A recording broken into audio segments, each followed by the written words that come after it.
I was already signing when he said it. The pen hovered. The room smelled like disinfectant and old carpet. My lawyer's knee pressed against mine under the table, warning, pleading. Across from me, my husband sat loose and smiling, like a man ordering dessert before the bill arrived. "I want the house, the cars, everything," he said.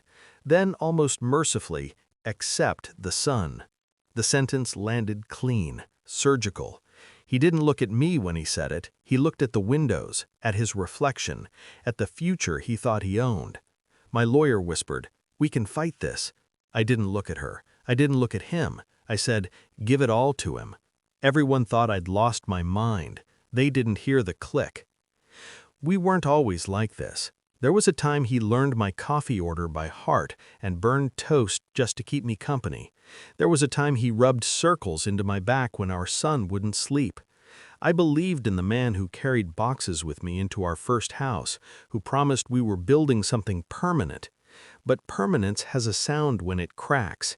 It's quiet. It's the sound of late nights that smell like cologne you don't own. It's passwords changing. It's bank statements arriving late. It's a laugh that stops when you enter the room. I didn't accuse, I watched. The truth didn't announce itself, it leaked. A transfer that didn't match our spending.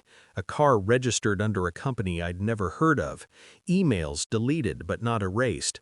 A second phone, hidden badly, buzzing at 2:11 a.m. with a name saved as Mike.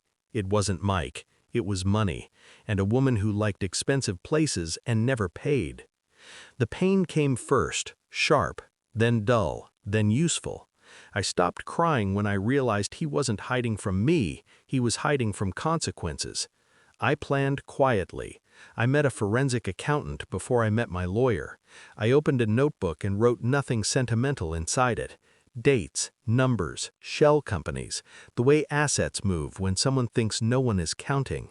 I learned the difference between ownership and liability, between names on titles and names on debts, between what looks valuable and what bleeds interest every month.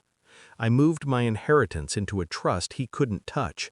I documented every loan he'd personally guaranteed, every business credit card he used like a toy, every line of credit secured by the house he loved so much. I recorded nothing illegal. I didn't have to. The law was already on my side. It just needed light. When he asked for the divorce, I didn't argue. He came prepared with a script. He wanted it clean, fast. He wanted the optics of victory. The house, the cars, the accounts. He didn't want custody. That would complicate his weekends. I said yes to everything. My lawyer begged. She said, "Judges hate unfairness." She said this would destroy me. I said, "Trust me." She didn't, but she followed. The final hearing was quiet. Wood-paneled walls, a judge with tired eyes, papers stacked like they weighed something. My husband signed with a flourish. He smiled at me like I'd finally learned my place, like generosity was a weakness he'd outgrown. I signed everything over, every asset, every title, every key. He leaned back, satisfied. He didn't see the line items he'd just accepted. He didn't hear the silence tightening around him. Then his lawyer stopped smiling.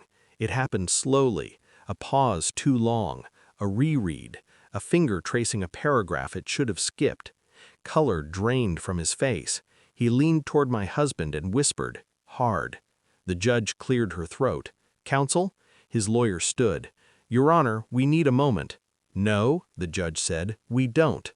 My husband turned to him. "What is it?" The lawyer swallowed. "The assets come with the liabilities." I watched his smile break. "The house," the lawyer continued, voice thinning, "secures 3 commercial loans. The interest resets next quarter." "What?" my husband said. "The cars are leased under the LLC, which you now fully own, along with its debts and the tax exposure." The judge looked at me. "Miss, is this correct?" I met her eyes. "Yes, Your Honor." My husband stood up. "She can't do this." "I didn't," I said. "You did." He tried to speak. Nothing came out clean. The woman he'd been seeing stood in the back, frozen, calculating exits. My lawyer finally understood. She didn't smile. She just exhaled. The judge banged the gavel. Case closed. I walked out lighter than I'd arrived. He kept the house, he lost the sleep. He kept the cars, he gained the bills. He kept everything he demanded except control. I kept my son.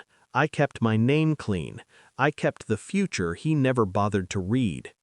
People ask if I feel cruel. No. Cruelty is asking for everything and thinking no one will notice the cost. I noticed, and I let him pay it.